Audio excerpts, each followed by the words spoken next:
What's up, guys? We are back for chapter 3 of the One Thing You Need to Know About God study guide or Bible study.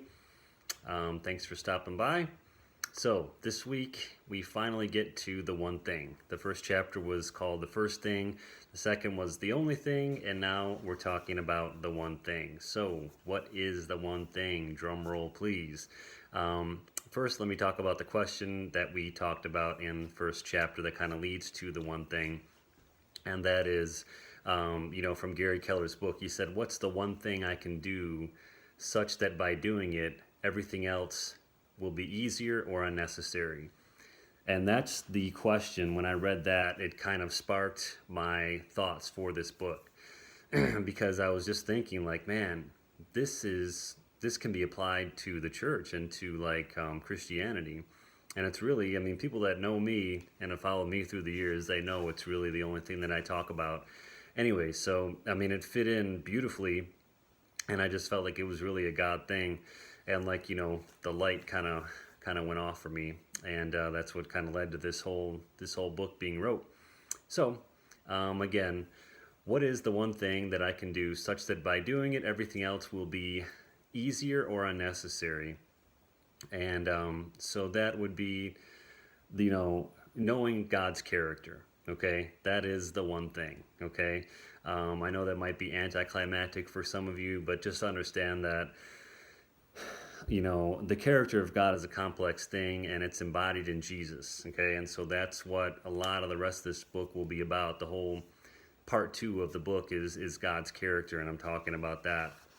And the reason why that's the one thing is, again, it makes everything else easier or unnecessary. So when you know about God's love, it makes it so much easier to love others and love yourself. When you know about God as your provider, it makes it unnecessary to be concerned about money. And on, the list goes on, right?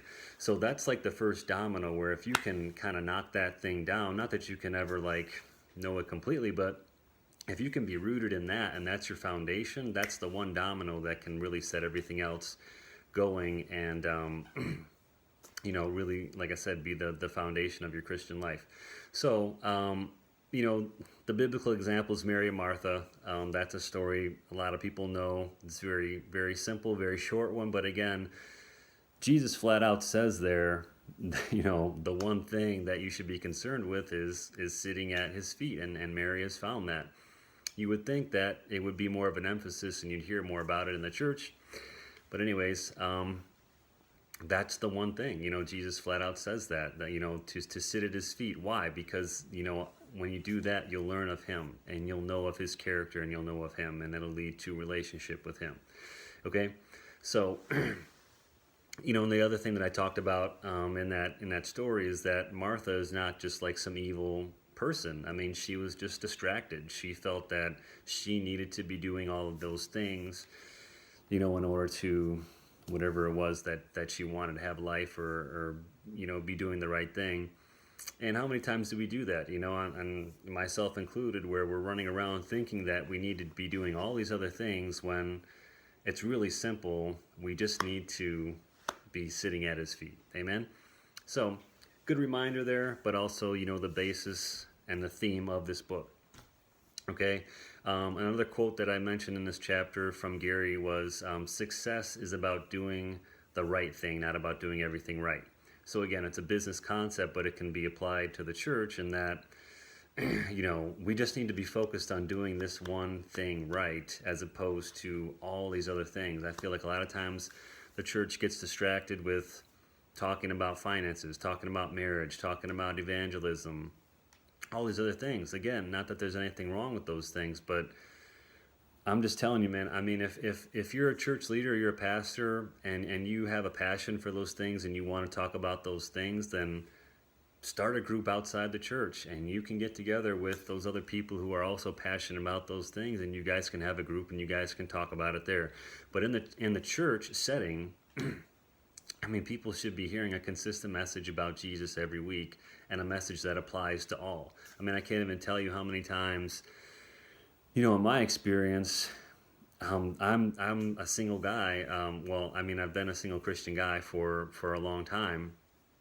Growing up and learning it in the church, and how many times I would hear a message about marriage and stuff. And again, it was practical. There were some good things that I could learn about relationships, in those messages, but it was just kind of deflating. It's like, man, I go through the praise and worship, I'm building my relationship with God, and I want to hear about Jesus. I want to hear about the love of God and whatnot. And, I'm hearing a message about marriage, and I'm not a married guy, and it doesn't really apply to me. So again, I'm just using this to kind of create the foundation for what, we should be learning about. I'm not trying to speak bad about any particular person or say they're bad people. Again, I've done the same thing in the past as well. But going forward, hopefully that's something that can be clear and can point you in the right direction. Okay? So let's see. Yeah, we talked about, how that affects the church.